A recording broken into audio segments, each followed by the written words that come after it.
রাজীবপুরে অবৈধ মাটি বহনকারী ট্রাক্টর ও তথাকথিত কাকড়া গাড়ি চলাচল বন্ধের দাবিতে মানববন্ধন করেছে এলাকাবাসী। এতে সড়ক দুর্ঘটনা ও পরিবেশ দূষণের অভিযোগ তুলেছেন তারা। রাজীবপুর প্রতিনিধি এস.এম. লুৎফর রহমানের পাঠানো প্রতিবেদনে বিস্তারিত।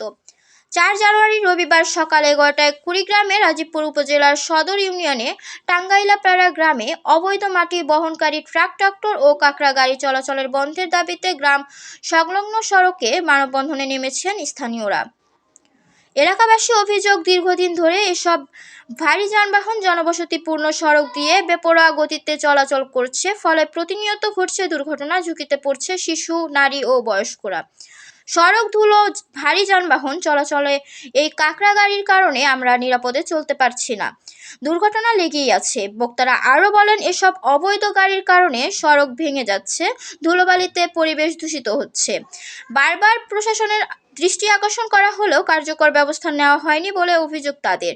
দ্রুত এই অবৈধ ট্রাক্টর ও কাকড়া গাড়ি বন্ধ না হলে আমরা আরও কঠোর আন্দোলনে যাব। মানববন্ধনে উপজেলা ও ইউনিয়ন পর্যায়ের বিএনপির যুবদল, ছাত্রদল ও স্বেচ্ছাসেবক দলের নেতৃবৃন্দ। বক্তারা বলেন, কর্মসূচি শান্তিপূর্ণভাবে শেষ হলেও দ্রুত ব্যবস্থা না নিলে আন্দোলন জোরদারের হুঁশিয়ার দেন আয়োজকরা।